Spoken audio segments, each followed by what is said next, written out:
గతించిన కాలంలో మనము యాకోబు వంశస్థులను యుగ యుగములు ఏలును పరిపాలించును అనే మాట మనం గత 2 వారాలుగా మనం తెలుసుకొని ఉన్నాము. మన చివరిసారిగా నేనేం చెప్పానంటే, సర్వలోకములకు యెహోవా రాజై ఉన్నాడని జకర్యా గ్రంథంలో మీకు చూపించడం జరిగింది. మత్తయి సువార్తలో యూదుల రాజుగా పుట్టినవాడు ఎక్కడ అని అనగానే క్రైస్తవులైనటువంటి మనం అందరం అనుకున్నాం, యెహోవా రాజైనాక చెప్తా ఉన్నాడు. ఇక్కడ యేసు ప్రభువు కూడా రాజు అని చెప్పబడింది కనుక యెహోవాయే యేసు క్రీస్తుగా పుట్టాడు అని క్రైస్తవులు అందరి యొక్క విశ్వాసము. కానీ మన విశ్వాసం యెహోవా యేసు క్రీస్తును పుట్టించాడు అన్నది మన విశ్వాసం. మన విశ్వాసము అని అంటే మన సొంత విశ్వాసం కాదు, ఇది అపోస్తలులు ప్రకటించిన విశ్వాసం. ఇది విశ్వాసము అనేది పేతురు గారి యొక్క విశ్వాసంతో నీ విశ్వాసం మ్యాచ్ అవ్వాలి.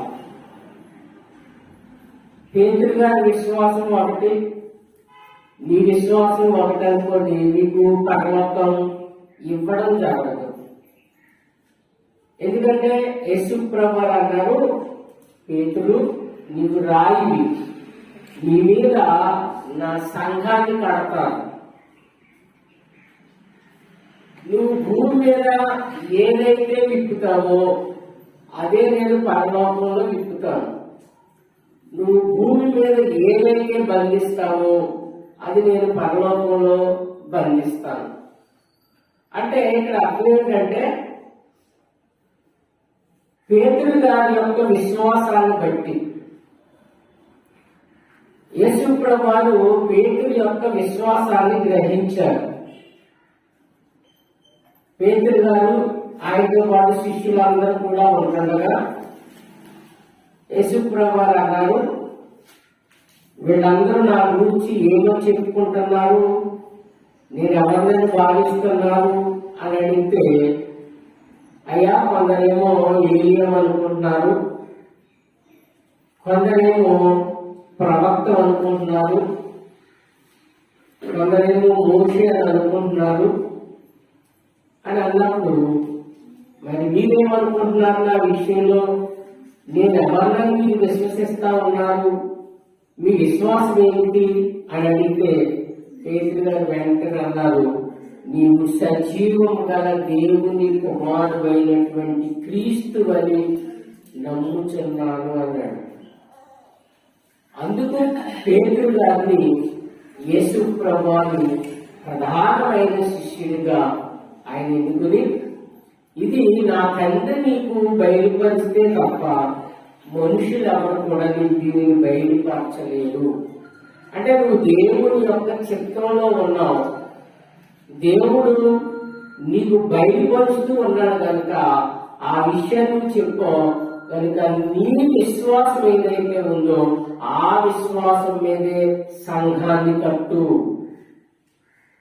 నువ్వు ఆ సంఘాన్ని కడితే ఆ సంఘము రేపు పరలోక రాజ్యంలో పరలోక రాజ్యానికి సిద్ధపడే సంఘముగా దేవుని రాజ్యాన్ని భూమి మీద సిద్ధపరచు అనే బాధ్యత పేతురు గారి మీద పెట్టడం జరిగింది. అందుకని పేతురు గారి విశ్వాసం ఏమిటి అని అంటే, దేవుడు తన కుమారుడైనటువంటి యేసు క్రీస్తు ప్రభువుని లోక రక్షకుడుగా ఉండుటకు పంపి ఉండుట మేము చూచి సాక్ష్యం ఇచ్చుచున్నాము అన్నారు అపోస్తలులందరూ కూడా. కనుక అపోస్తలుల యొక్క విశ్వాసమే మన విశ్వాసం. నేను బోధించే విశ్వాసం ఏది అని అంటే, అపోస్తలులు ఏదైతే బోధించారో ఆ విశ్వాసాన్ని నేను, ఆ సువార్తనే నేను మీకు ప్రకటిస్తా ఉన్నాను. అందుకని నేను త్రిత్వాన్ని ప్రకటించడం లేదు, పేతురు గారు త్రిత్వాన్ని ప్రకటించలేదు. అంచేత నేను కూడా దేవుడైనటువంటి యెహోవా తన కుమారుడైనటువంటి యేసుక్రీస్తు ప్రభువాన్ని భూమి మీదకి ఎందుకు పంపించారు అని ఆలోచన చేస్తే, మనుషులందరూ కూడా దేవుడు అప్పగించిన పనిని చేయకుండా మన సొంత కార్యాలు చేసుకుంటూ ఈ జీవితాన్ని ముగించి మరణిస్తా ఉన్నాం.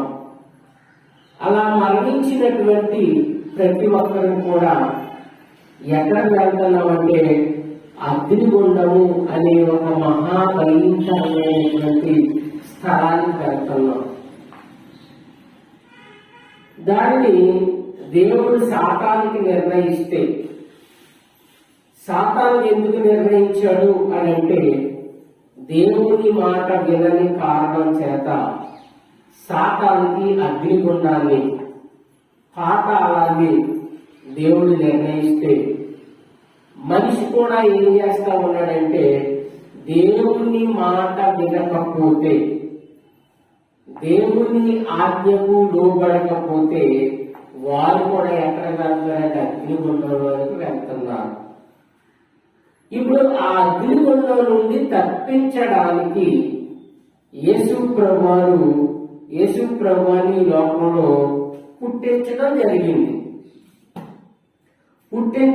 జరిగింది అన్నది అపోస్తలుల విశ్వాసం. ఒకసారి మనం అపోస్తలుల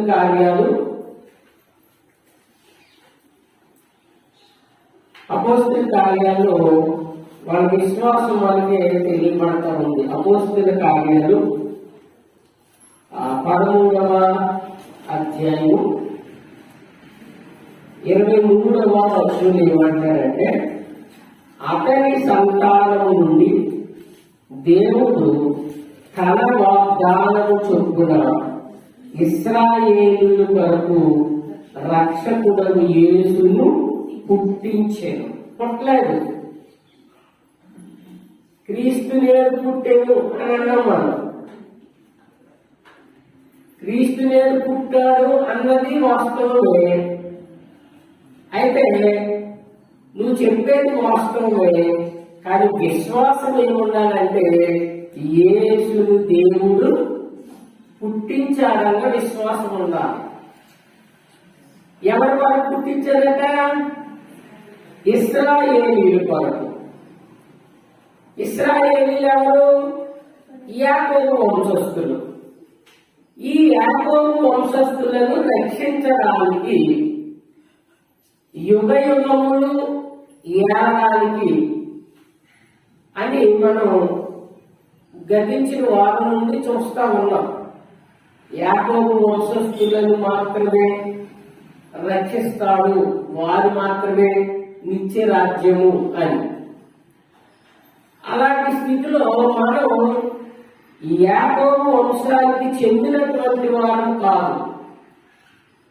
అయినప్పటికీ మనం ఎందుకు మందిరానికి వస్తున్నాము అని అంటే, యేసు ప్రభువారు మరణంతో ఈ యాకోబు వంశస్థులు అంటే భూ సంబంధమైన ఇశ్రాయేలీలందరూ కూడా కొట్టివేయబడ్డారు. ధర్మశాస్త్రం ఎలాగైతే కొట్టివేయబడిందో అలాగే ఇశ్రాయేలీలు అనబడినటువంటి జాతంగా కూడా కొట్టివేయబడింది. ఇప్పుడు ఇశ్రాయేలీలు కాదు. అబ్రహాము సంతానమైనంత మాత్రము చేత అందరూ పిల్లలు కాదు, ఇశ్రాయేలీలు కాదు. ఎందుకని? ఒక నూతన నిబంధన చేస్తా ఉన్నాడు. ఒక నూతన నిబంధన చేసేదట దేవుడు. ఏంటి ఆ నూతన నిబంధన అంటే, ఈ నూతన నిబంధన పలకల మీద రాసేది కాదు, వారి హృదయాల మీద రాస్తా ఉన్నాను నేను. ఇప్పుడు క్రైస్తవుడికి పాత నిబంధనలో ఉన్న ఇశ్రాయేలీకి వ్యత్యాసం ఏమిటంటే, పాత నిబంధనలో ఉన్న ఇశ్రాయేలీకి ధర్మశాస్త్రం రాతి పలకల మీద రాయబడినటువంటిది. నూతన నిబంధన వచ్చిన తర్వాత యేసు ప్రభువు చేత రాయించినటువంటి ధర్మశాస్త్రం ఏదైతే ఉందో అది హృదయానికి సంబంధించినది. పూర్వకాలం సున్నతి చేయించుకుంటేనే ఇశ్రాయేలీలు. సున్నతి ఎవరికంటే పురుషులకే, స్త్రీలకు లేదు. ఈ నూతన నిబంధన వచ్చిన తర్వాత ఇప్పుడు స్త్రీలకి పురుషులకి సున్నతి ఏది అంటే బాప్తిస్మం పొందడం. ఈ బాప్తిస్మమే సున్నతి. పాత నిబంధనలో పురుషులకి సున్నతి ఉంటే, కొత్త నిబంధనలో హృదయ సంబంధమైనటువంటి సున్నతి కనుక ఈ హృదయ సంబంధమైనటువంటి ఎవరైతే ఆ హృదయ సంబంధంగా యేసు ప్రభు యొక్క ఆజ్ఞల ప్రకారంగా జీవిస్తారో వారు ఇప్పుడు యాకోబు వంశంలోనికి చేర్చబడినటువంటి వారు. దావీదు వంశంలో నుండి, దావీదు యోధా వంశస్థుడు, యోధా గోత్రపు వాడు. యోధా గోత్రపు వాడైన దావీదు వంశంలో నుంచి యోసేపు మరియమ్మలకు పుట్టినటువంటి కుమారుడే యేసు ప్రభు కనుక ఇప్పుడు యేసు ప్రభు ఏమయ్యాడంటే శరీర ప్రకారంగా యూదుడయ్యాడు, యాకోబు వంశస్థుడయ్యాడు. ఇప్పుడు యాకోబు వంశస్థుడైనటువంటి యేసు ప్రభువారు ఏం చేస్తా ఉన్నారంటే ఆ పాత నిబంధన కొట్టివేసి కొత్త నిబంధన ప్రకారంగా ఎవరైతే ఆయన రక్తము చేత కడగబడి, ఆయన రక్తము చేత కొనబడి యూదుడుగా మారతాడో, దత్తపుత్రుడుగా యేసు ప్రభువుని దత్తత చేసుకుంటా ఉన్నాడట. ప్రకటన గ్రంథము 5వ అధ్యాయము, ప్రకటన గ్రంథము 5వ అధ్యాయము 9-10 వచనాలు చూస్తే, ఆ పెద్దలు నీవు ఆ గ్రంథమును తీసుకుని దాని ముద్రలను విప్పుటకు యోగ్యుడవు, నీవు వధింపబడిన వాడవై నీ రక్తమిచ్చి ప్రతి వంశములోను ఆయా భాషలు మాట్లాడు వారిలోను ప్రతి ప్రజలోను ప్రతి జనములోను దేవుని కొరకు మనుష్యులను కొని మా దేవునికి వారిని ఒక రాజ్యముగాను యాజకులుగాను చేసితివి. ఇక్కడ పరలోకంలో ఒక దర్శనం చూస్తా ఉన్నాడు యోహాను భక్తుడు. ఈ యోహాను భక్తుడిని సువార్త విరివిగా ప్రకటిస్తున్నాడని ఈ యూదులందరూ ఏం చేశారంటే ఈయన్ని సరసగా మరుగుతున్నటువంటి నూనెలో పడేశారు. పడేస్తే ఆ నూనెలో వేసి బయటపడ్డాడు ఈయన. బయటపడితే వీళ్ళు అనుకున్నారు నూనెలో వేసిన ఇతనికి చావు రాలేదు కనుక ఇతన్ని తీసుకెళ్లి ఒక ద్వీపంలో పడద్దాం. ద్వీపము అనంటే సముద్రపు మధ్యలో కొంత భాగం ఎడారి భాగం ఉంటారు అక్కడక్కడ. ఈ ఎడారి భాగంలో మనుషులు ఎవరు ఉండరు. పోగులు ఉంటాయి, జేబులు ఉంటాయి, తేళ్లు ఉంటాయి. ఇలాంటి విషపూరితమైనటువంటి ఆ ప్రాణులన్నీ కూడా ఆ ద్వీపం మీద ఉంటాయి. ఈయన తీసుకెళ్లి అందులో పడేశారు. ఇప్పుడు అందులో పడేస్తే అది పద్మస్ లంక, పద్మస్ ద్వీపం. ఈ ద్వీపంలో ఎప్పుడైతే పడేశారో ఈయన మాట్లాడడానికి మనిషి లేడు, మాట్లాడడానికి మనిషి లేదు, ఒక్కడే ఉన్నాడు. ఆ విషపూరితమైనటువంటి వాటి మధ్యలో ఉన్నాడు. ఇప్పుడు ఆ మధ్యలో ఉండడం ఇప్పుడు మనకు మంచిదా చెడ్డదా? మనం పడేసారు అనుకోండి, ఎలా ఉంటుంది మన పరిస్థితి? మన ఒక్కరే తీసుకెళ్ళి పడేసారు అనుకోండి, సాయంకాలంకే చచ్చిపోతాం మనం భయపడి. కానీ యోహాను గారు ఏం చేశాడంటే, నాకు దేవుడు మంచి అవకాశం ఇచ్చాడని ప్రార్థన చేయడం మొదలు పెట్టాడు. ఇంకా భక్తిగా ఉండడానికి, ఇంకా విశ్వాసంలో బలపరచబడ్డానికి. అందుకే పౌలు గారు అన్నారు, వీలైనంత మట్టుకు పెళ్లి చేసుకోకండి, యవనస్తుడిగా ఉండండి. ఎందుకంటే ఈ యవనస్తుడిగా ఉన్నప్పుడు నీకు ఎలాంటి ఆటంకాలు ఉందో నువ్వు ఇంకా ఎక్కువ భక్తిలో బ్రతికే అవకాశం ఉంటుంది అని పౌలు గారు సలహా ఇచ్చాడు. దేవుని ఆజ్ఞ కాదు, నా సలహా అని చెప్పాడు ఆయన. ఇప్పుడు ఇది ఏ బాధ లేదు, భార్య పిల్లలు బాగలేదు, ఎవరో పడతారన్న బాధలేదు, తిడతారన్న బాధలేదు. ఇది ఎప్పుడైతే అక్కడ పడేశారో ఇప్పుడు ఈయన ఏం చేస్తాడంటే మోకరించి ప్రార్థన చేస్తా ఉన్నాడు. ప్రార్థన చేస్తూ ఉంటే ఈయనకి కలిగినటువంటి విషయం చూద్దాం ఒకసారి. ప్రకటన గ్రంథం మొదటి అధ్యాయం మొదటి వచనంలో ఏమన్నాడంటే, యేసుక్రీస్తు తన దాసులకు కనుపరచుటకు దేవుడు ఆయనకు అనుగ్రహించిన ప్రత్యక్షత. చూడండి ఇక్కడ, యేసుక్రీస్తట తన దాసులు. ఇప్పుడు తన దాసుడు ఎవరన్నా? యోహాను. తన దాసులకు కనుపరచుటకు దేవుడు ఒక సంగతులను యేసు ప్రభుకి అనుగ్రహించాడట, యేసు ప్రభుకి చెప్పాడట. ఈ సంగతులు త్వరలో సంభవింపనై ఉన్నవి, ఆయన తన దూత ద్వారా వర్తమానం పంపి తన దాసుడైన యోహానుకు వాటిని సూచించెను.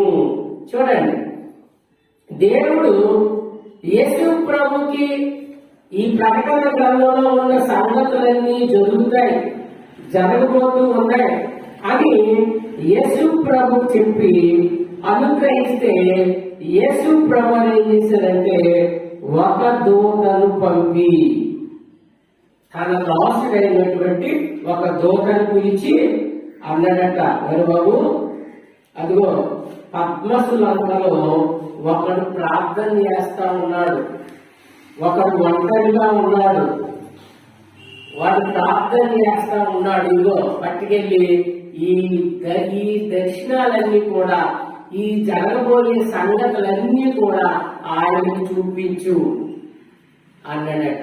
ఆయన అయితే ప్రశాంతంగా రాస్తాడు.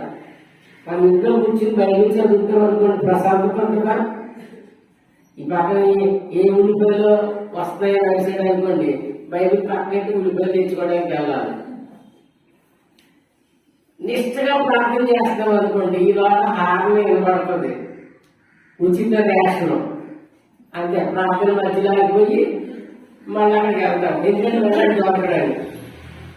20 కేజీలు లేకపోతే మనం చచ్చిపోతాం ఏమనేసి ముందు ప్రార్థన మానేసి 20 కేజీలు బియ్యానికి వెళ్తూ ఉంటాం.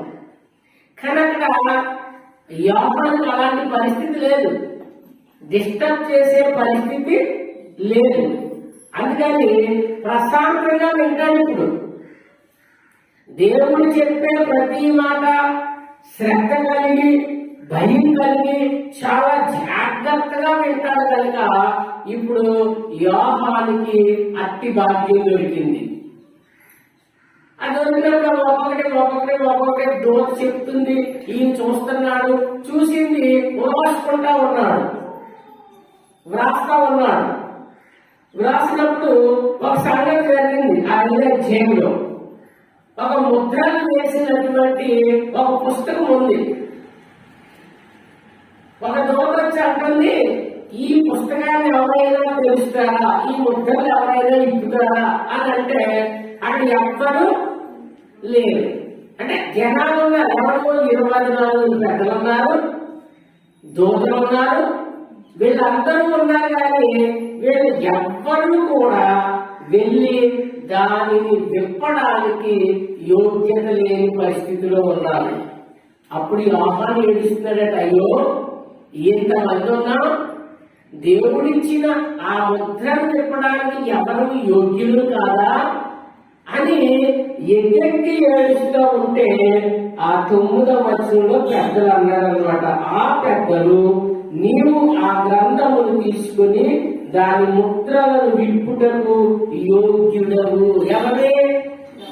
యోహాను కాదు, యేసు ప్రభువు చెప్పినారు. వాడు యోహాను ఏడుస్తున్నాడు, ఆ ముద్రను విప్పినవాడు ఎవరు లేదా అని అంటే పెద్దలందరూ బాబు ఏడవకు, ఒక ఆయన ఉన్నాడు, అది ఆయన పిలుస్తున్నాడు చూడు అని యేసు ప్రభు గురించి మాట్లాడుతున్నారు అనమాట. దాని ముద్రను విప్పుటకు యోగ్యుడము, నీవు వధింపబడిన వాడవై నీ రక్తం ఇచ్చి. ఇప్పుడు యోహాను ఇచ్చాడా రక్తం? యేసు ప్రభు ఇచ్చాడా? ఎవరిచ్చారు? యేసు ప్రభు ఇచ్చారు. ఇప్పుడు ఆ రక్తంతో వినిపిస్తున్నాడటండి. ఎవరైతే అగ్నిగుండానికి వెళ్ళిపోవడానికి సిద్ధపడతా ఉన్నారో, పాపాన్ని విడిచిపెట్టకుండా పాపం చేస్తూ దేవుని యొక్క ఆజ్ఞలకు లోబడకుండా ఎవరి ఇష్టానుసారంగా వారు జీవించే ప్రతి ఒక్కరు కూడా అగ్నిగుండానికి వెళ్ళిపోతా ఉంటే, దేవుని ఉగ్రత చొప్పున అగ్నిగుండంలోకి వెళ్ళిపోతా ఉంటే యేసు ప్రభువు తన ప్రాణం పెట్టి తన రక్తాన్ని ఇచ్చి ఇప్పుడు ఒక్కొక్కరిని ఏం చేస్తాడంటే యోధా వంశంలోనికి దత్తత పుత్రులుగా ఒక్కొక్కరిని కొనడం జరుగుతుంది అన్నమాట. అలా కొనబడినటువంటి వారు కొరింథీ పత్రికలో మనం చూసాం. మీరు విలువ పెట్టి కొనబడినటువంటి వారు, మీరు మీ సొత్తు కాదు, మీరు మీ దేహములతో దేవుని సేవించే వారిగా ఉండాలన్నాడు. ఇప్పుడు ఈ భాగ్యం ఎవరికి వస్తా ఉందంటే, సర్వలోకానికి రాజు అని ఎప్పుడు రాజు అవుతున్నాడు యెహోవా అని అంటే, యెహోవాకు ఒక రాజ్యాన్ని సిద్ధపరచడానికి తన కుమారుడి భూమి మీదకి వచ్చి తన రక్తాన్ని ఇచ్చి ఒక్కొక్కడిని ఏం చేస్తాడంటే దత్తత చేసుకుంటున్నాడు. యేసు ప్రభు ఏం చేస్తాడంటే ఆ రక్తం ఇచ్చి మనల్ని పంపుతున్నాడట. ఎక్కడి నుండి? ఎవరి దగ్గర నుండి? చాలాసార్లు చెప్పాను నేను మీకు వాకు. ఎవరి నుండి పంపుతున్నాడు? ఎవరి నుండి? దేవుని ఉగ్రత నుండి. ఎందుకంటే మనం పాపం చేసాం, పాపం చేసిన వాడు అగ్నిగుండానికి అడుగుడని దేవుని కోపం మన మీద ఉంది. అంచేత నువ్వు ఎప్పుడైతే అయ్యో ఈ అగ్నిగుండం నాకు వద్దు అని నువ్వు మారు మనసు పొంది, మొదటి పని నీది, నువ్వు మారు మనసు పొంది దేవుని సన్నిధికి వచ్చి ఇదిగో ప్రభా నేను పాపిని అని నువ్వు యేసు ప్రభు దగ్గర ఒప్పుకుంటే, ఇప్పుడు యేసు ప్రభు ఏం చేస్తాడంటే అన్య జనాంగంలో ఉన్నటువంటి నిన్ను దేవుని దగ్గర తీసుకుని వెళ్ళి ఇదిగో వీళ్ళు పాపాలను క్షమించమని పశ్చాత్తాపంతో ప్రార్థన చేశాడు, ఇదిగో బాప్తీసం పొందాడు, నా రక్తం ఇచ్చి ఇతన్ని నీ ఉగ్రతలో నుండి నేను తిరిగి కొంటున్నాను. ఇప్పుడు యేసు ప్రభు కొనే పనిలో ఉన్నాడు అందరినీ. ఇప్పుడు మన అందరూ ఏం చేస్తున్నాడంట? కొంటున్నాడు. ఏమిచ్చి? తన రక్తాన్ని ఇచ్చి. అక్కడ ఉన్నాడు, నీ రక్తం ఇచ్చి, ఆయన రక్తం ఇచ్చి. ఇప్పుడు యాకోబు వంశస్థులంటే 12 కాదు, ఇక్కడ ఏం చెప్పాడు? ఎవరెవరు కొంటాడంట? ప్రతి వంశంలోనూ ఆయా భాషలు మాట్లాడే వాళ్ళలోనూ ప్రతి ప్రజలోనూ ప్రతి జనములోను. ఇక వాళ్ళ పేర్లని లేదు. ఏ భాష మాట్లాడినా, లేకపోతే ఏ వంశస్థులు అయినా, ఇప్పుడు ఏ వంశస్థులు అయినా 12 గోత్రాలు లేవు, గోత్రాలు పోయింది. అంచేత ఇప్పుడు ఎవరైతే పశ్చాత్తాపంతో యేసు ప్రభు దగ్గరికి వచ్చి అయ్యా నువ్వు నన్ను రక్షించు అని నువ్వు ప్రార్థన చేస్తే అప్పుడు దేవుడు యేసు ప్రభు ఏం చేస్తాడంటే నీ పాపాలన్నిటినీ కూడా ఆ రక్తం చేత కడిగి నిన్ను పరిశుద్ధపరిచి తనకు కుమారుడిగా చేసుకుంటున్నాడు. ఇప్పుడు మనందరూ ఎవరు? దేవుడు కాదు, కరెక్ట్గా చెప్పాలి. యేసు ప్రభు పిల్లలు. ఏ వంశం? యోధా వంశం. ఏ గోత్రం? యోధా గోత్రం. దావీదు వంశం. దావీదు మనకి గోత్రం యోధా గోత్రం. మన తండ్రి యేసు ప్రభు. అప్పుడు కులాలు ఉన్నాయా? సంఘంలో గోత్రాలు ఉన్నాయా? లేదు. ఇవన్నీ విడిచిపెడితేనే క్రైస్తవుడు.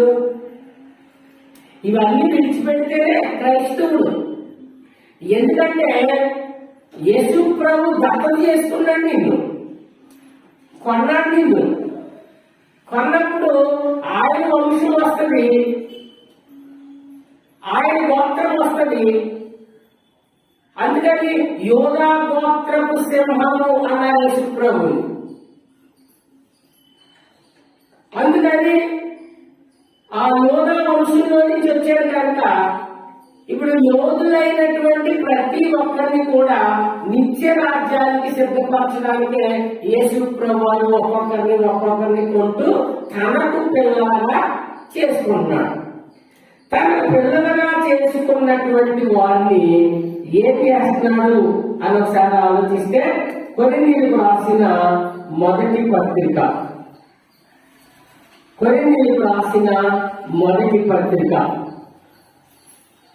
15వ అధ్యాయము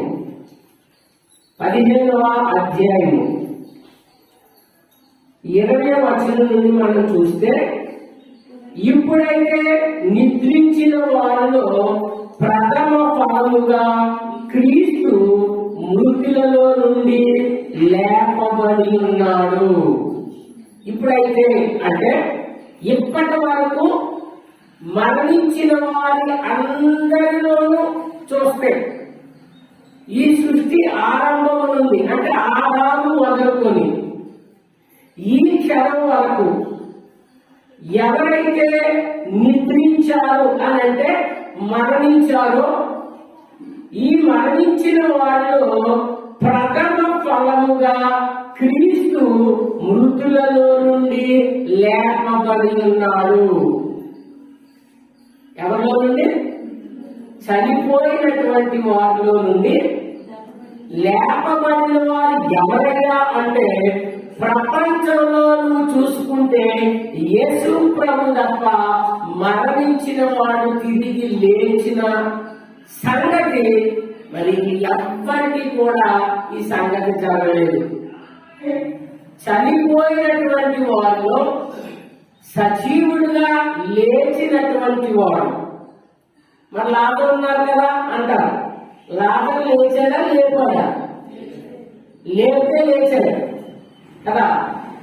యేసు ప్రభువు లేచాడట. ఎవరు లేపితే? దేవుడు లేపితే. ఈ ఒక్కడే లేచాడట. లేచి మళ్ళా సమాధిలోకి వెళ్ళలేదు. లాభం లేచాడు, మళ్ళా సమాధికి వెళ్ళిపోయాడు. ఇంకా సమాధిలో నుంచి మొట్టమొదట లేచిన వాడు ఎవరైనంటే యేసు క్రీస్తు. మనుషుని ద్వారా మరణం వచ్చింది కనుక మనుషుల ద్వారానే మృతుల పునరుద్ధానము కలిగేను. మనుషుల ద్వారా పాపం వచ్చింది. ఏ మనుషులు? ఆదామనే మనుషుల ద్వారా పాపం వచ్చింది.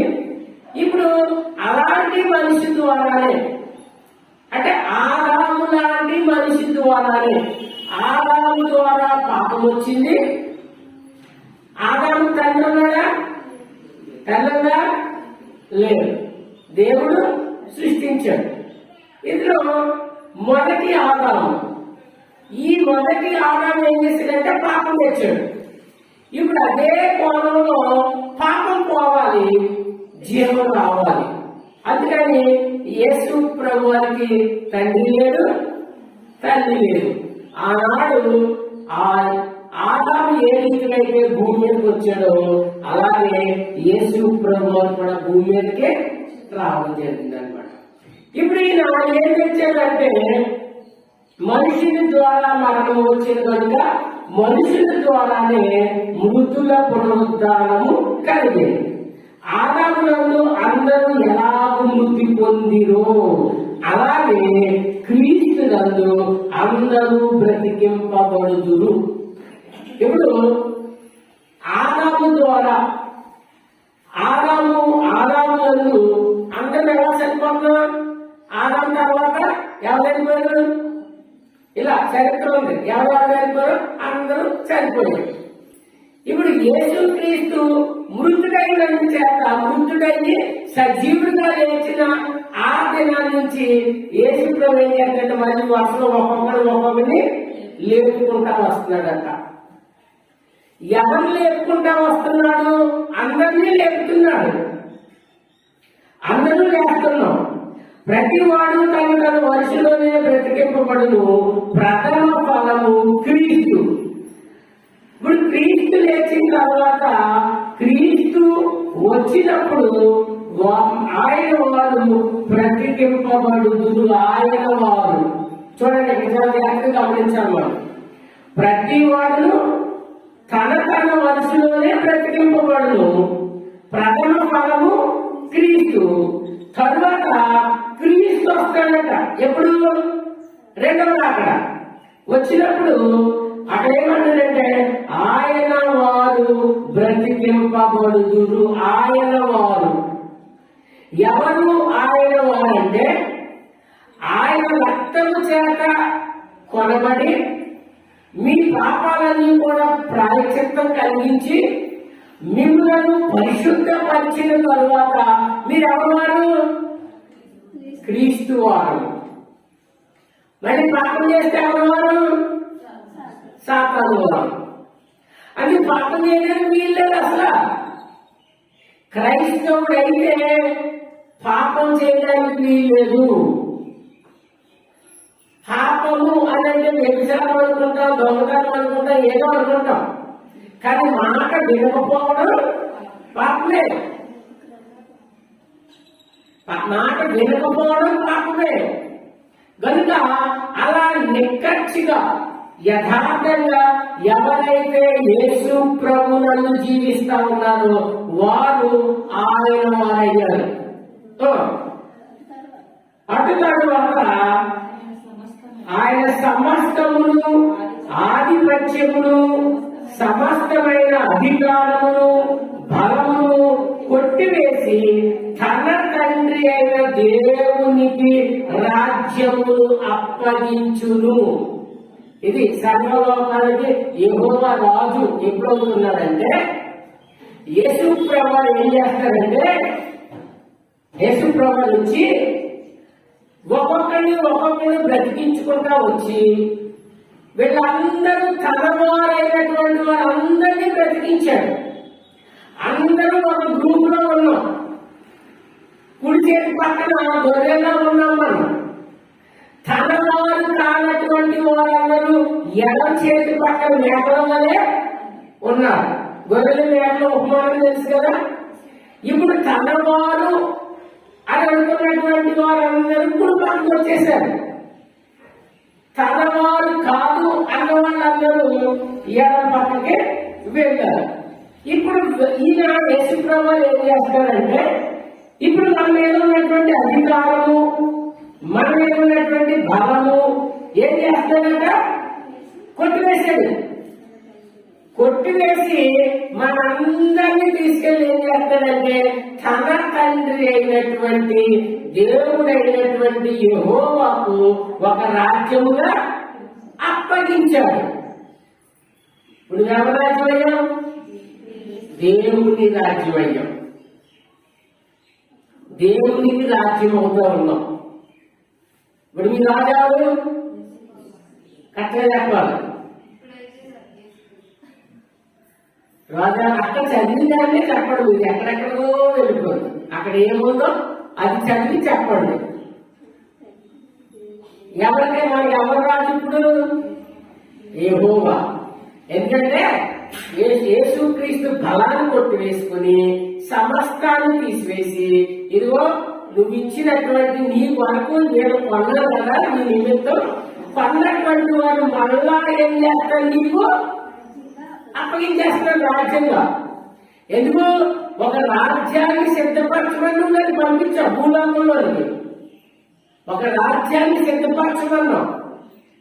ఆ రాజ్యాన్ని సిద్ధపరచడానికి నేను వెళ్ళాను. అప్పటి వరకు మనందరూ కూడా సాతాను రాజ్యంలో ఉన్నాం, సాతాను అధికారంలో ఉన్నాం. ఎప్పుడైతే యేసు ప్రభువు వచ్చారో ఆ సాతాను అధికారం నుండి యేసు ప్రభు అధికారంలోకి వచ్చాము మనం. ఇప్పుడు యేసు ప్రభు అధికారంలో ఉన్నటువంటి మనల్ని ఏం చేస్తాడంటే ఆ అధికారం అంతా కొట్టివేసి, ఇదిగో నీకు రాజ్యాన్ని సిద్ధపరుస్తాను అన్నాను కదా, ఇదిగో రాజ్యాన్ని సిద్ధపరచాను, ఇదిగో ఈ గుంపు, ఇదిగో ఇది నీ రాజ్యము అన్నాడు అనమాట. ఇప్పుడు ఎవరి రాజ్యం? మనం యెహోవాకి రాజ్యం అయ్యాం. ఏకైనా చదువుదాం. అప్పగించినప్పుడు అప్పుడు అంతము వచ్చింది. అంటే అప్పగించిన తర్వాత ఏమవుతుందంటే సాతానికి అంతం వచ్చింది అనమాట. సాతాన్ని అగ్నిగుండంలో వేయడం. ఇప్పుడు సాతానికి అనుచరులు అయినటువంటి వారందరూ కూడా ఎక్కడికెళ్తారు? అగ్నిగుండంలో వెళ్తారు. అందుకని మనం చాలా జాగ్రత్తగా బ్రతకాలి. క్రైస్తవులు బాప్తిసం తీసుకున్నాం అని చాలా సంబరపడ్డం కాదు. బాప్తిసం తీసుకున్న తర్వాత నీ జీవితం మారాలన్నమాట. ఇప్పుడు ఏం చేస్తాడంటే, ఎందుకనగా తన శత్రువులందరినీ తన పాదముల క్రింద ఉంచు వరకు ఆయన రాజ్య పరిపాలన చేయించుండు. ఎవరైనా యెహోవా రాజ్య పరిపాలన చేయాలి. యెహోవా ఎప్పుడు వరకు చేస్తాడంటే ఆయనకు శత్రువులు అయినటువంటి వారందరినీ కూడా పాదముల పీఠంగా ఉంచు వరకు. ఎవరన్నా పాదాన్ని పీఠంగా ఉంచేవాళ్ళు ఎవరు? ఎవరు ఉంచుతాడు? ఎవరు శత్రువులు? మనమే శత్రువులు. పాదపీఠం అంటే ఎలా ఉంటుందండి? అగ్నిగుండంలా ఉంటుందా, లేకపోతే అనుకూలంగా ఉంటుందా? ఇప్పుడు రాజుగారు ఉన్నారు, పాదపీఠం ఎలా ఉంటుంది? రాజుగారు పాదపీఠం ఎప్పుడైనా చూసారా? బంగారంగా చేయబడి ఉంటుంది. సింహాసనం మీద కూర్చుంటే ఆ పాదం దాని మీద పెడతాడనమాట. పెట్టినప్పుడు అది ఎంతో మెత్తగా ఉండాలి. నొప్పి కలిగిందనుకోండి, చేసినట్టు వెళ్ళిపోతాడు రాజు. అంటే ఇక్కడ ఏంటంటే అది ఆధిపత్యాన్ని కొట్టివేసి, బలాన్ని కొట్టివేసి ఏం చేస్తాడంటే మనందరినీ యెహోవాకు పాదపీఠంగా చేస్తున్నాడు అనమాట. అంటే ఆయన పాదదోషులం మనం. మరి చెప్పనుకున్నప్పుడు అగ్నిగుండం కాదు, చాలా మంది అంటే అగ్నిగుండం అంటారు. శత్రువులు ఏమంటే అప్పటి వరకు మన శత్రువులే, ఇంకా నీకు రక్షణ వచ్చిందో లేదో తెలీదు. ఎప్పుడైతే దేవుని సమక్షంలో తనవారు అని అన్నారో వీళ్ళందరినీ తీసుకెళ్లి యేసుప్రభువు ఏం చేస్తున్నాడంటే ఇదిగో వీళ్ళందరినీ పాదదాసులు. యోసేపు వచ్చిన దర్శనం ఏంటి? అదే కదా, అన్నదమ్ములు అన్నారు పాదదాసులు అయ్యారు. దర్శనం వచ్చింది, నెరవేరిందా లేదా? నెరవేరింది. అలాగే ఇప్పుడు యేసుప్రభువు ఏం చేస్తాడంటే మనందరినీ తీసుకెళ్లి యెహోవాకు పాదదాసులుగా చేస్తా ఉన్నాడు. ఇప్పుడు యెహోవా ఏం చేస్తాడంటే అప్పుడు ఆధిపత్యాన్నంతటిని కూడా కొట్టివేయడం జరుగుతూ ఉందన్నమాట. క్రీస్తు పాదం కిందలో ఎక్కడ పైన కదా తన శత్రువులందరినీ తన పాదం కింద ఉంచే వరకు ఆయన రాజ్య పరిపాలన చేర్చడం కడపట నశింపజేయబడి శత్రువు మరణము. ఇప్పుడు శత్రువు మరణము అంటే అగ్నిగుండం. దేవుడు సమస్తమును క్రీస్తు పాదములకి లోపరిచి ఉంచారు. ఇప్పుడు మళ్ళీ ఏం చేస్తాడట దేవుడు ఏం చేస్తాడట? మళ్ళా వీళ్ళందరినీ తీసుకొచ్చి ఎవరు లోపరుస్తాడు? క్రీస్తు పాదాలకి లోపరుస్తున్నాడు. అంటే మన సమస్త సృష్టిలో మనం ఉన్నాడా అంటే ఇప్పుడు ఈ సృష్టిలో ఉన్న ప్రతిదీ కూడా యేసు ప్రభువుకి దేవుడు ఏం చేస్తాడంటే, నువ్వు కష్టపడి ఇంత పని చేసావు కాబట్టి, నా ఆజ్ఞల ప్రకారం నువ్వు చేసావు కాబట్టి, ఇదిగో ఇది నీకు మళ్ళా నేను నీకు అప్పగిస్తున్నాను. అందుకే ఇశ్రాయేలు నా ప్రజలను ఏలబోగువాడు నీలో నుండి వచ్చింది. సరిపోదా వాక్యం? సరిపోలేదా? ఈయనేమో రాజ్యాన్ని సిద్ధపరిచాడు, పట్టుకెళ్ళి యెహోవా పాదాలకు అప్పగించాడు. యెహోవా ఏం చేశాడంటే మనందరిలో పక్కన పెట్టాడు. ఎక్కడ? మధ్యాకాశంలో పెట్టాడు. ప్రకటన 22 అధ్యాయం ఇంటికి 21 పైన పెట్టాడు మనల్ని. ఇలా ప్రభు కిందకు వచ్చి మొత్తం దీన్ని అంతటిని నాశనం చేసి మళ్ళా శుద్ధి చేసి సృష్టి క్రొత్త ఆకాశము క్రొత్త భూమిని సిద్ధపరిచిన తర్వాత అలంకరింపబడిన పెళ్లి కుమార్తె వలె మళ్ళా మనం ఎక్కడ వచ్చాం? భూమి మీదకి వస్తాం. చాలా మంది పరలోకం మధ్యలో ఉందంటున్నారట. మరి ఆకాశం ఎక్కడ కాకుండా చేస్తాడు ఈయన? ఏ గ్రహం కూడా మనిషి బ్రతకడానికి ఏ గ్రహం కూడా లేదు. భూగ్రహం ఒకటే మనిషి నివాస యోగ్యంగా ఉండడానికి భూగ్రహం ఒకటే దేవుడు తయారు చేశాడు. మనుషులందరూ చంద్రబాబు వెళ్ళాలని చంద్రుడి పైన స్థానాలు పడుతున్నారు. ఎవరు ఇంకా పరిశోధిస్తా ఉన్నారు. అక్కడ పంటలు పండుతాయి పండుగ, అక్కడ వాటర్ ఉంటుందో ఉండదా, ఒకవేళ మనిషి ఉంటే ఎలా ఉంటాడు అని ప్రయత్నం చేస్తున్నారు. దేవుడి దానికి అవకాశం ఇవ్వలేదు. వాళ్ళ ప్లాన్ సక్సెస్ అవదు. దేవుడు భూములు ఒక్కదాన్ని ఇచ్చాడు నివాస యోగ్యంగా. ఇప్పుడు యేసుప్రభు అన్నీ సిద్ధపరిచేశాడు. ఇప్పుడు నువ్వు ఎలా వస్తావు అని అంటే, పెళ్లి కలిగినప్పుడు పెళ్లి కుమార్తె ఎలా వస్తుందండి? మంచి అలంకారంతో చాలా అందంగా సిద్ధపడి ఆ పెళ్లి పండితులు ఎలాగైతే వస్తుందో అలా ఏం చేస్తుందంటే అలాగే దింపుతాడు. అందుకే పరలోక రాజ్యానికి పెళ్లికి లింక్ ఎందుకు పెట్టాడంటే, నువ్వు ఆ దేవుని దగ్గర ఉండడం విడిదది. ఇప్పుడు పెళ్లి జరిగింది అనుకోండి, ఇప్పుడు పెళ్లిళ్ళు ఎలా ఉన్నాయంటే, పెళ్లి కూతురు పొద్దున్న అలా మండపాలను తీసుకొచ్చేస్తాం, మీరేమో ఇలా వచ్చేయండి 10 గంటలు కలుసుకుని పెళ్లి వేసుకున్నా తినేసి అవబట్టున్నాడు వెళ్ళిపోవడం. ఇప్పుడు ఈ పెళ్లికి అప్పుడు పెళ్లి అలా కాదు. అప్పుడు పెళ్లి ఎలాగంటే, ప్రధానమైన తర్వాత పెళ్లి కుమార్తెను ఆ ప్రధానం చేసే వాళ్ళతో పాటు కూడా తీసుకొచ్చేసి ఒక విడిదిల్లు ఇచ్చేవారు. విడిలో ఉండేవారు వాళ్ళు. ఇక పెళ్లి కుమారుడు పెళ్లి పనులు చేస్తూ ఉండేవాడు. ఈ పెళ్లి పనులన్నీ చేసేసుకుని పెళ్లి కుమారుడు తయారై ఆ సింహాసనం మీద కూర్చుంటే, అప్పుడు ఈ పెళ్లి కుమార్తెను అక్కడ సిద్ధపరిచి, ఎక్కడ? విడిదింట్లో సిద్ధపరిచి తీసుకొచ్చి పెళ్లి కుమారుడు పక్కనే కూర్చోబెట్టడం. ఇది పెళ్లి. పరలోక రాజ్యం కూడా అదే. పెళ్లికి పరలోక రాజ్యాన్ని అదే పోల్చడం చేత మనల్ని ఎక్కడ పెడతాడంటే ఆ మధ్యాకాశంలో పెడతాడట.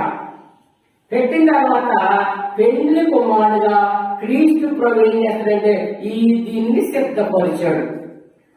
సపితమైనటువంటి దాని స్థితి తీసివేసి శాశ్వత జీవంతో నింపగలిగే స్థితి అంతా కూడా ఈ సృష్టిలో యేసు ప్రభు సృష్టించిన తర్వాత అప్పుడు దేవుని యొద్ద నుండి పెండ్లి కుమార్తె వలె భూమి మీదకి దిగి వస్తాం.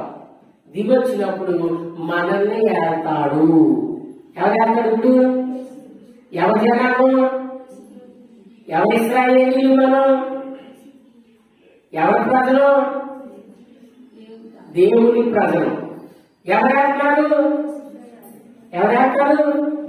యేసు ప్రభు ఏళ్తాడు. అదే మీకా గ్రంథంలో చెప్పింది ఏంటంటే, యోదయ దేశము బెత్లెహేమ, యోధా ప్రధానంలోను ఎంత మాత్రము అల్పమైన దానము కాదు. యోధా యోధా యోధా గోత్రం.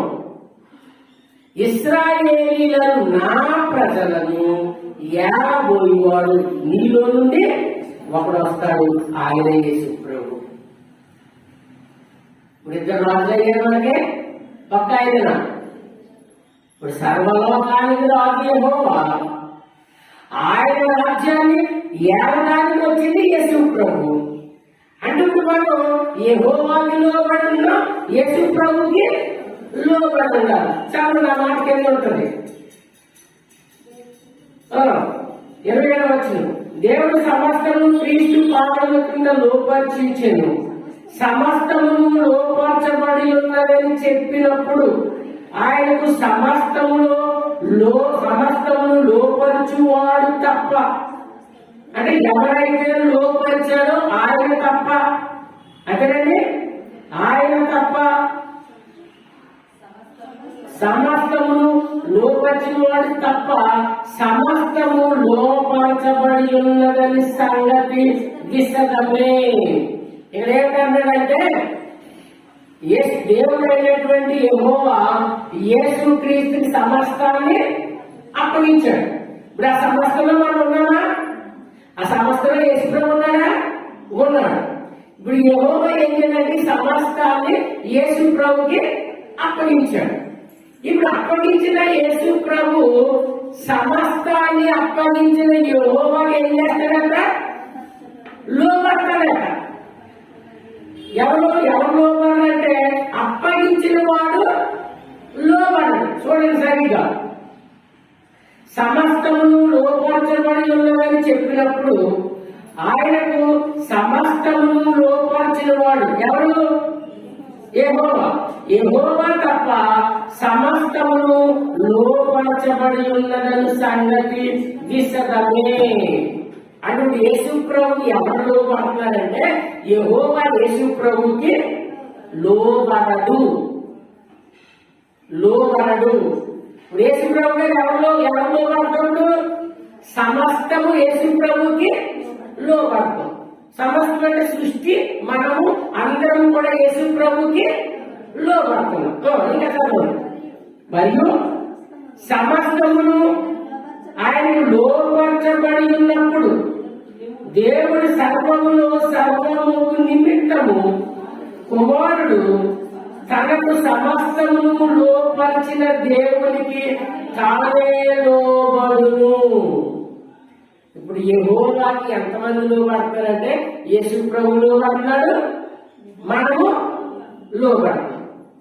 యేసు ప్రభుకి యేసు ప్రభుకి మనం లోబడతాం, యేసు ప్రభు యెహోవాకి లోబడుతున్నాడు.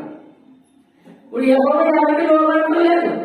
అందుకని యెహోవా అన్నాడు సర్వలోకానికి రాజునై ఉన్నాడు. రాజుకి ఎవరైనా పైన ఎవరైనా ఉంటాడా? ఉన్నాడు. ఆయన రాజు అయితే ఈయన ఆ రాజు కింద ఉంటారు. ఎవరు? కొంతమంది రాజులు ఉంటారు, సామంత రాజు. ఇప్పుడు నెబుకద్నెజర్ ఉన్నాడు, అడిగిన ఎంతమంది ఉన్నారు? చాలా మంది ఉన్నారు. ఈ దేశాన్ని జయిస్తాడు. ఇప్పుడు భారతదేశాన్ని జయించాడు అనుకోండి, అది అయిపోద్ది. ఇక్కడ ఒక రాజు తెచ్చుకుంటాడు, అది మాత్రం అక్కడ ఉంటాడు.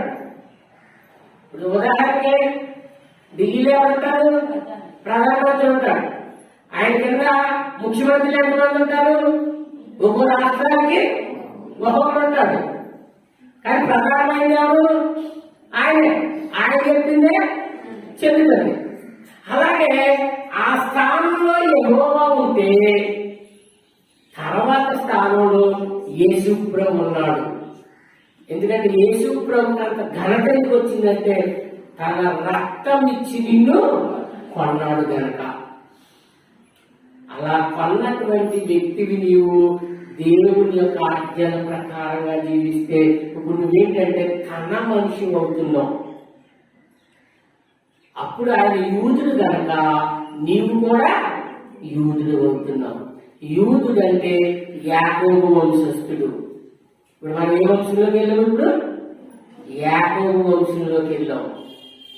అందుకని యాకోబు వంశంలో చేరిన ప్రతి ఒక్కరు కూడా నిత్య రాజ్యానికి వారసుడు. భూ సంబంధమైన యూదుడు కాదన్నాడు అపోస్తలుడు అని పౌలు అన్నాడు లేదా?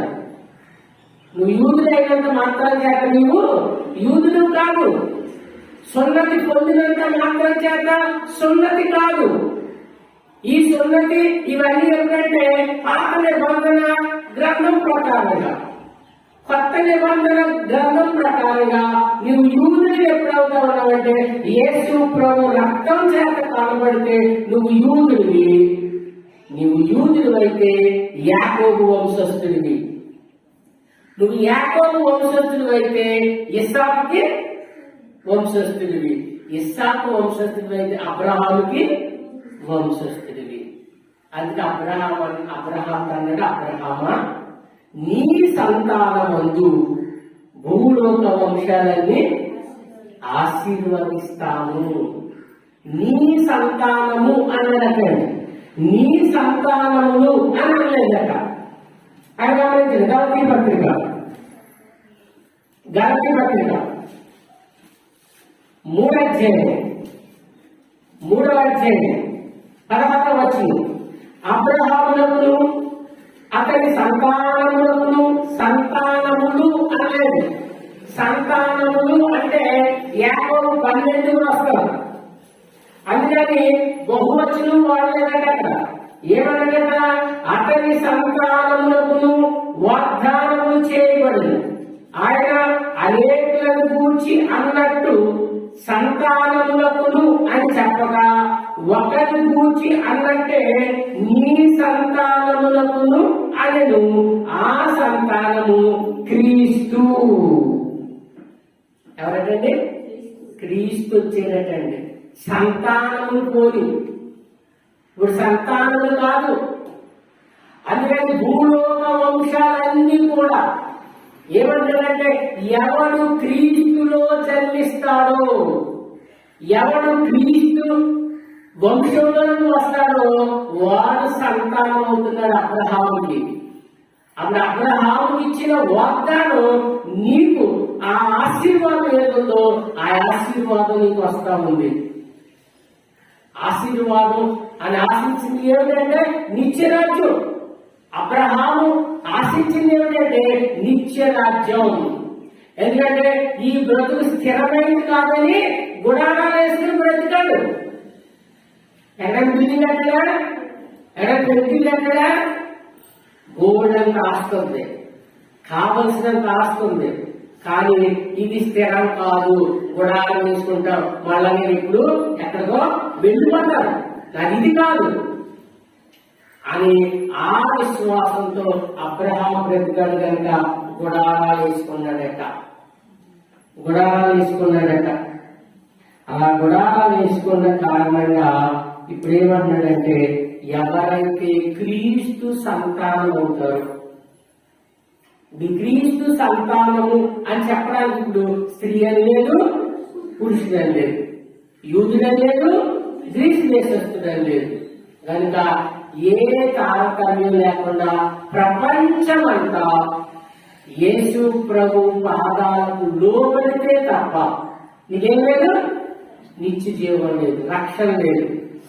అలా నిన్ను రక్షించి తన తండ్రి అయినటువంటి దేవుని పాదాలకు లోబడిస్తే మళ్ళా దేవుడు తన కుమారుడికి అధికారాన్ని ఇచ్చి లోపరిచి నేను పరలోకంలో ఉంటాను, నువ్వు భూమి మీద వేలాది పరిపాలన చేయి.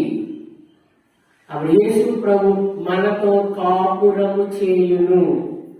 కాపురం అంటే అపార్థం చేసుకోకండి, శారీరక సంబంధం కాదు. ఇక్కడ కాపురం అంటే మనతో కలిసి మనతో జీవిస్తాడు. మనం నిత్యము కూడా పరలోకములో దేవదూతలు పరిశుద్ధుడు పరిశుద్ధుడు పరిశుద్ధుడు అని నిత్యము ఎలాగైతే స్తోత్రాలు చేస్తా ఉన్నారో నీవు కూడా రేపేం చేస్తావంటే యెహోవాను యేసు ప్రభుకి స్తోత్రాలు చెల్లించుకోవడమే. మరి తిండేలాగా అంటే మళ్ళీ పొందించారా? అవసరం లేదు.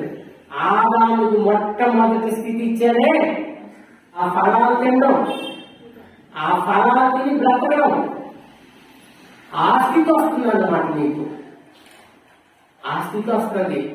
అప్పుడు అక్కడ దొంగడు ఉన్నాడు, వ్యభిచారం చేసేవాడు ఉన్నాడు, డాక్టర్లు ఉన్నాడు, రోగాలు ఉన్న వాళ్ళు ఉన్నాడు. అదన్నమాట నిత్య జీవితం. ఇక నిత్యము కూడా నీకు ఆకలితో పండు తింటాం, దేవుని స్తుతించుకుంటాం. నీకు దాహం వేస్తే నీళ్లు తాగుతావు, నువ్వేమి కష్టపడక్కర్లేదు, నువ్వేమి వండక్కర్లేదు. అలాంటి ఒక స్థితి దేవుడు క్రైస్తవుడికి ఇవ్వబోతా ఉన్నాడు. క్రైస్తవులు అనంటే నామకార్థ క్రైస్తవులు కాదు. దేవుని వాక్యానుసారంగా నువ్వు స్థిరపడితేనే, నువ్వు నిలబడితేనే, లేకపోతే అట్టి కృప మేమకి ఎవరికి కూడా దక్కదని ప్రభుత్వాన్ని తెలియజేస్తూ ముగిస్తా ఉన్నాను. దేవుడి కొద్ది మాటలు దీవించిన గాక. ఆమేన్.